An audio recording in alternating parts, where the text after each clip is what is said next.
Hello friends, welcome to Rizwana alias Pooja Tamanna's Kahani, Kavita and Sansmaran channel.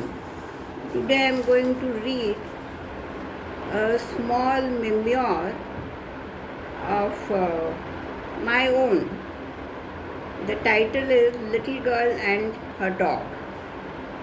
This is a true life incident of a little girl and her dog Simba, a German shepherd. The little girl and her family lived on a farm in India. Grandpa would drop off the girl to the nearest state transport bus route. The bus would take her to the small town where her school was located. Every morning, ever since Simba was 2 months old, he would wait for the girl to come out in her uniform and would rush and jump along with her in the car. If the kid was in plain clothes, he never bothered.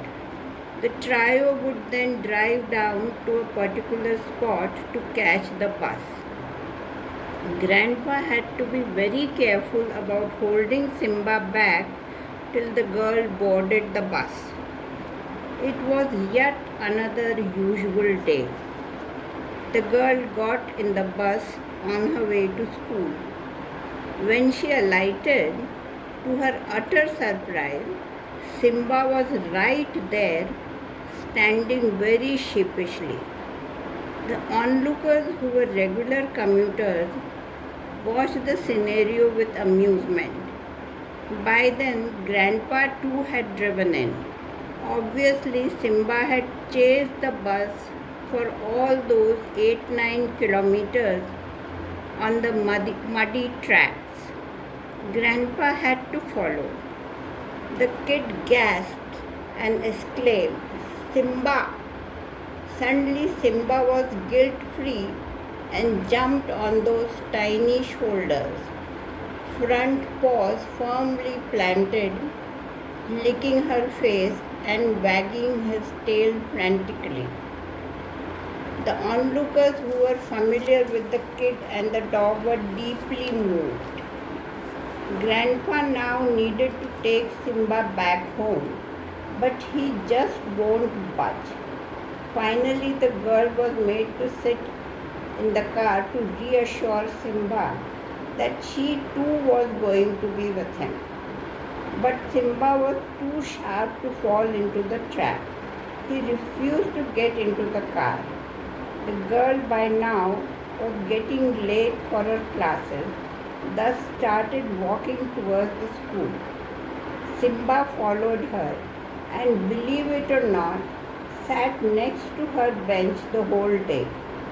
The class teacher had to allow. At this point of time, Simba was about a year old. The same evening he fell sick, never to recover.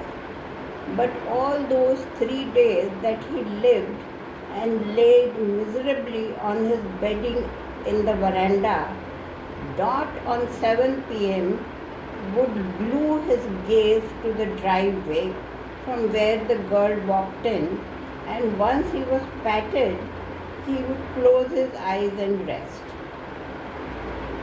Third night, the entire family gathered around Simba. All knew that it was just a matter of moments now.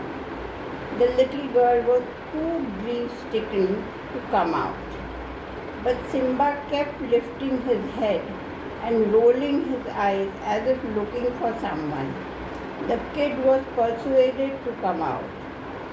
She stroked his head and Simba closed his eyes instantly forever. The family had many dogs subsequently named after Simba, but none matched that Simba. Till date, he is not forgotten. The little girl was no one but me. Friends, if you liked this memoir, please click on like button, subscribe, comment and share.